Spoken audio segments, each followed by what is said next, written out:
Bonjour à tous, merci d'être présents. Donc, je suis Juliette Leclerc, responsable marché PGC, emballage et agriculture au sein de GS1 France. Et je vais intervenir donc sur l'identification GS1 pour une meilleure connaissance du cycle de vie des emballages. Pour commencer, je pense qu'il faut quand même que je vous présente... Pardon. C'est là ? Attendez, j'attends juste de pouvoir changer de diapo. Sinon, je fais là. On va faire comme ça, non? Elle ne marche pas, votre... Je vais faire sur l'ordi, hein. C'est pas grave. Je vais vous présenter GS1 parce que je pense que vous ne connaissez pas forcément. Donc, ce qui fait une des caractéristiques de GS1 depuis 50 ans, c'est un des standards de GS1, à savoir ce que vous appelez très certainement le code barre. Donc effectivement, depuis 50 ans, on est connu pour ce standard planétaire qui permet d'identifier les produits de manière unique et non ambiguë tout au long de la supply chain. En réalité, la raison d'être de GS1, c'est beaucoup plus large que ce standard que vous connaissez. C'est identifier pour échanger. Donc c'est une identification unique fondée sur un système de règles qui sont décidées et appliquées par les acteurs. Donc c'est vraiment une collaboration. Je vais vous réexpliquer comment on travaille pour permettre des échanges sans ambiguïté, automatisables et efficients. Qu'est-ce qu'on identifie grâce au standard GS1 ? On identifie donc des produits.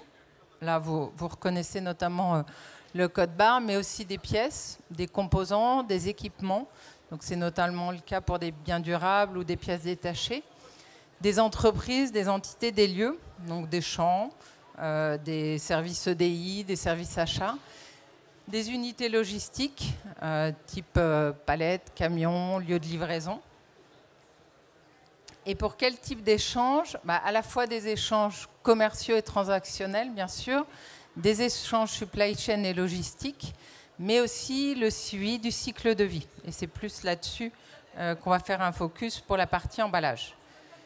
Les fondements du système GS1, c'est une identification. Donc GS1 fournit des identifiants que vous retrouvez sur certaines captures du type code barre. 2, un système de capture. Donc, on a différents supports, et ça, pour le coup, vous connaissez tous très bien. Donc, 1D comme le code barre, 2D que vous connaissez dans d'autres secteurs aussi, la RFID. Tout cela au service des échanges. Donc, derrière, un partage d'informations entre acteurs qui se sont mis d'accord et qui utilisent les standards. Et GS1, c'est un système de gouvernance qui est assez unique et global, donc qui fait très vraisemblablement sa force. D'abord, c'est une organisation neutre, à but non lucratif. La neutralité veut dire notamment que ce sont les acteurs qui fixent les règles. Donc, ce n'est pas GS1 qui va dire aux acteurs autour de la table la façon dont il faut travailler ensemble. C'est bien eux qui amènent les sujets et qui créent les règles communes.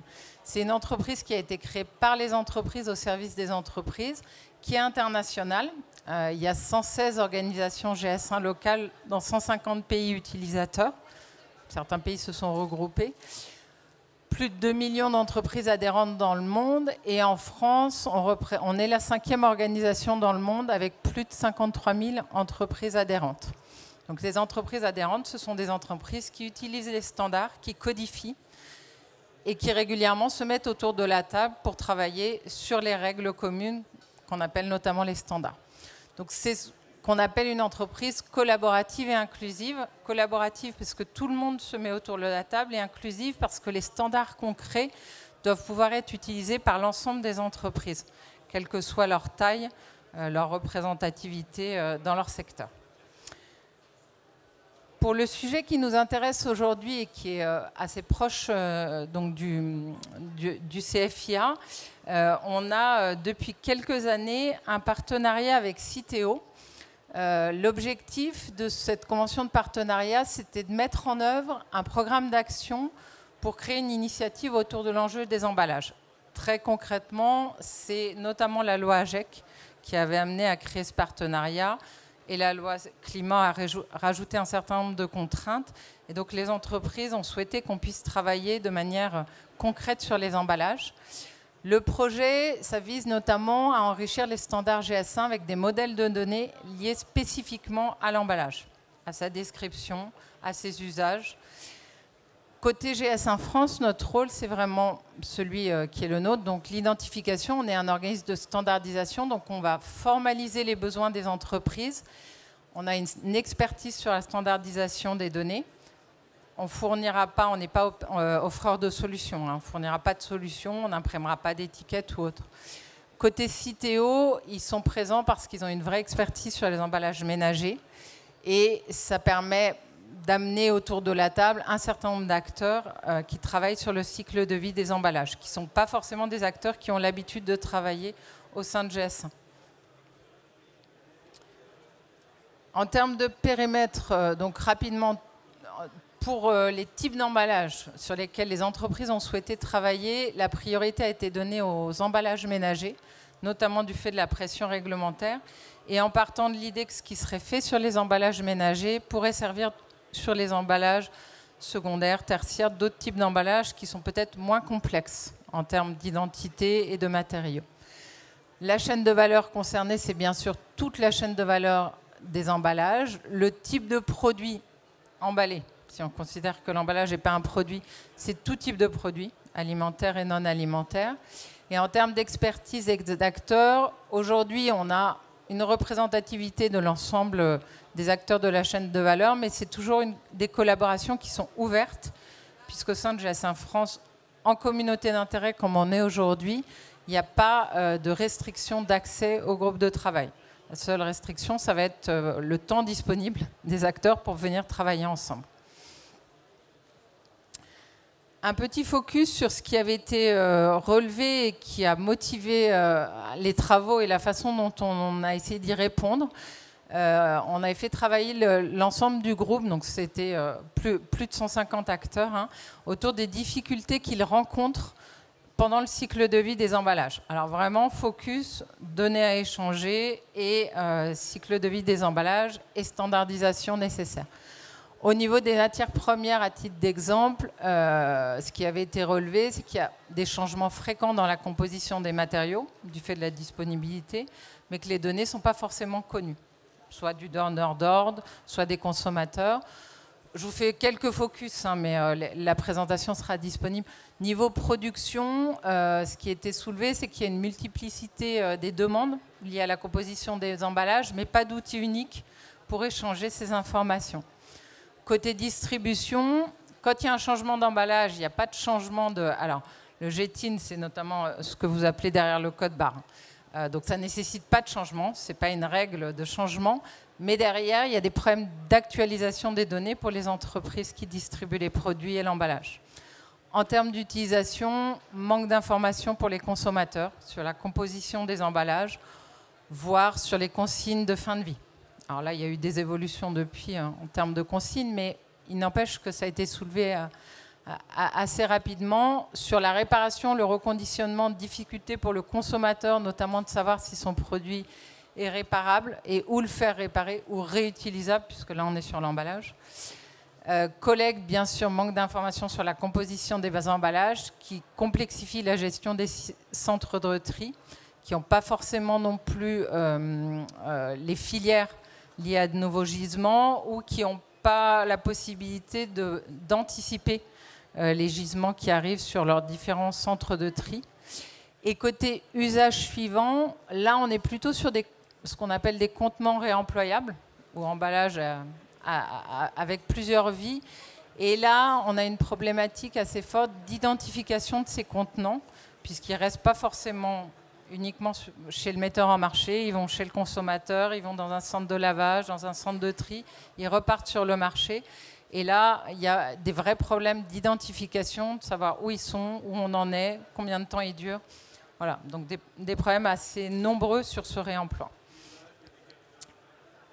Les objectifs qui ont été fixés par l'ensemble des acteurs réunis autour de la table ont été classifiés arbitrairement en 3 colonnes. Des objectifs d'efficacité, pour pouvoir définir, valider, piloter les engagements des entreprises qui mettent sur le marché des emballages, qui les gèrent, qui les trient. Donc pour pouvoir co-construire des plans d'action, leur faciliter le reporting, faciliter et argumenter les communications et actions envers les partenaires, les clients, les consommateurs, avoir des informations sur la composition des matières premières, alors notamment le sujet qui était revenu assez vite, c'était les perturbateurs endocriniens du fait de l'actualité réglementaire, mais il y a bien 3 petits points. Au niveau réglementaire, bien sûr, faciliter la mise en conformité des entreprises avec la réglementation liée aux emballages, faciliter la déclaration annuelle REP, donc la responsabilité élargie du producteur, donc c'est une obligation pour tout metteur en marché, sur le marché notamment français, mais enfin c'est plus large, de déclarer les emballages qu'il met sur le marché. Et c'est un travail de longue haleine pour un certain nombre d'entreprises. Et au niveau des consommateurs, pouvoir donner les moyens aux consommateurs d'améliorer leur comportement, donc éclairer le choix des produits au moment de l'acte d'achat et les aider sur le geste de tri du produit.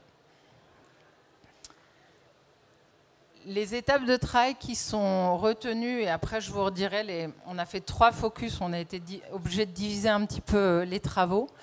Donc ça, c'est des étapes très liées aux travaux de GS1, hein, qui sont vraiment des standards. Il faut définir, alors elles sont pas forcément, elles peuvent se faire en même temps, hein, mais il faut qu'on définisse ces structures, les informations des emballages ménagers et les règles de gestion associées. Donc quand on dit caractéristiques identitaires des emballages, c'est qu'est-ce qui fait que tel emballage n'est pas remplaçable, qu'est-ce qui fait que tel emballage est unique et pourquoi est-ce qu'il me faut d'autres caractéristiques pour tel autre emballage. Est-ce que c'est lié à son cycle de vie? Est-ce que c'est lié à de l'information consommateur? Ou est-ce qu'ils sont interchangeables et auquel cas, potentiellement, ils ont la même identité, les mêmes codes?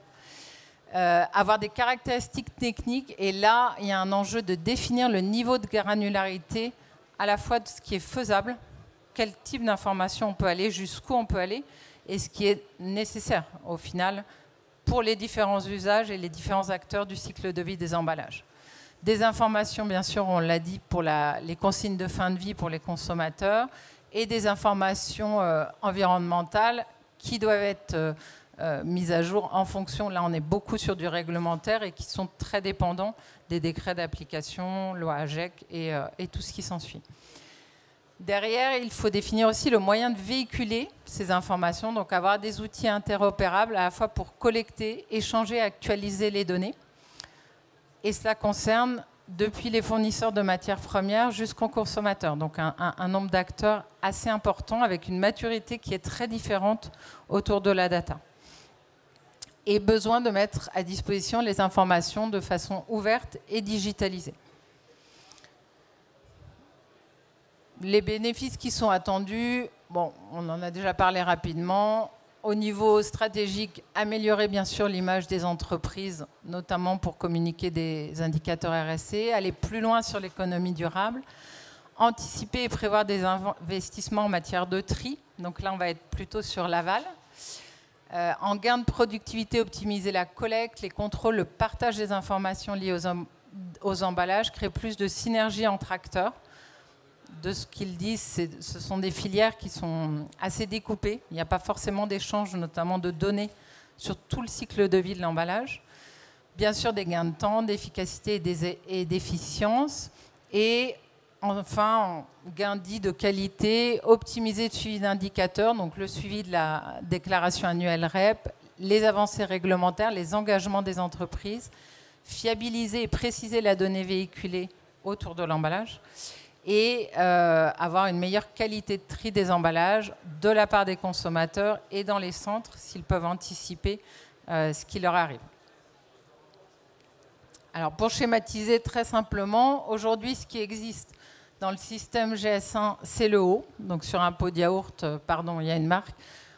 Ce qu'on fait aujourd'hui de manière très simplement, c'est standardiser le contenu, donc toute la composition de ce qu'il y a dans le yaourt. Par contre, le contenant, que ce soit le pot en verre, l'étiquette, les cols, les encres, l'opercule, c'est ça le travail qui est mené autour de la standardisation des données de l'emballage. Alors, je vous ai remis les actions en cours. Ce n'est pas facile d'accès, donc je vais détailler. Aujourd'hui, on travaille donc sur un format communauté d'intérêt. Donc, c'est ce que je vous disais, c'est la caractéristique de GS1. C'est un travail ouvert à l'ensemble des acteurs concernés par la problématique et qui poursuivent les objectifs que je vous ai présentés. L'objectif global de cette communauté d'intérêt, c'est de pouvoir avoir, on me dit ID, donc un identifiant de l'emballage. Donc, pouvoir avoir l'ensemble des caractéristiques identitaires des emballages, une manière de capturer cette information et de se l'échanger. Et c'est bien les acteurs qui vont se mettre d'accord là-dessus. On en est au début de l'identification. On n'a pas aujourd'hui... Enfin, il y a des outils de capture, on les connaît. Il y en a un certain nombre sur le marché. Mais il n'y a pas de décision formelle en disant ça va être comme ça. Et peut-être qu'il n'y aura pas une solution en fonction du type d'emballage et des besoins. Ce qui avance de manière, on va dire, un peu plus rapide, qui est plus facile, c'est la partie aider à la déclaration annuelle REP, donc ce qu'on a appelé déclaration, et aider aux informations de recyclabilité. Pourquoi? Parce qu'on s'appuie sur des standards GH5 qui existent, et notamment la fiche produit qui est très utilisée en produits de grande consommation, sur laquelle on a ajouté des données liées aux emballages qui permettent aux entreprises de gagner du temps dans leur déclaration annuelle REP et de gagner du temps dans les informations de recyclabilité. Elles ont déjà des données standardisées sur le contenu et elles rajoutent ces données sur le contenant. Donc ça, c'est de la maintenance de standards. C'est plus simple. C'est porté par des standards qui existent déjà. On sait la capturer et l'échanger entre acteurs. Mais il est vrai que c'est très utilisé en produits de grande consommation, un peu en textile, en cosmétique, mais il y a des secteurs entiers qui l'utilisent peu parce qu'ils n'ont pas énormément, enfin, ils n'ont pas de standards portant les datas sur les produits. Et enfin, sur la partie réemploi, donc ce qu'on appelle contenant réemployable, c'est ce qui se développe pas mal sur le vrac, ce qui est imposé à la restauration hors domicile à compter de janvier 2023 pour ceux qui ont un certain nombre de couverts. Donc en restauration, ils n'ont plus le droit d'avoir d'emballage jetable. Et pour les couverts qui sortent, ils vont devoir aussi mettre à disposition où les clients pourront venir avec des contenants réemployables. Et là, il y a déjà des standards existants. Pourquoi? Parce que, je vous l'ai dit, GS1 est une organisation internationale, donc on n'invente pas de standards. Hein. S'ils existent, on s'appuie dessus. Et il y a certains pays d'Europe qui avaient beaucoup gardé, notamment les systèmes qu'on avait en France et qu'on a encore dans l'Est de consignes.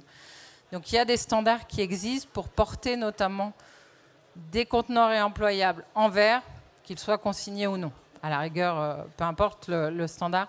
Donc on est là en phase de test chez un certain nombre d'acteurs pour savoir si ces standards peuvent correspondre, s'il faut les faire évoluer ou s'il faut partir sur d'autres types de systèmes, à la fois de capture, d'enregistrement de l'information et d'échange d'informations. Donc ça fait 3 gros sujets qui avancent chacun à leur rythme. L'information qu'on peut passer aujourd'hui, c'est que sur l'identification globale, on va avoir à compter de fin mars une publication de ce qu'on appelle un Statement of Business Needs. Donc c'est vraiment le travail de la communauté pour dire voilà nos besoins et voilà comment on aimerait que les standards y répondent, qui est un document public donc, que vous pourrez consulter sur le site GS1 France et sur lequel vous pouvez faire des remarques aussi, si vous pensez qu'il manque des choses. Et ensuite, on passe en phase très technique de standardisation globale de l'identité, qui là sont des travaux soumis à IP Policy avec un certain nombre de règles un peu plus strictes qu'une communauté d'intérêt. Donc voilà ce que je voulais vous dire aujourd'hui sur ce sujet. Je suis à votre disposition. Alors on n'a pas de stand, compte tenu de notre spécificité un petit peu éloignée d'un certain nombre d'acteurs du CFIA, mais je suis disponible et je peux vous renseigner plus précisément sur ces travaux s'ils vous intéressent. Je vous remercie de votre attention.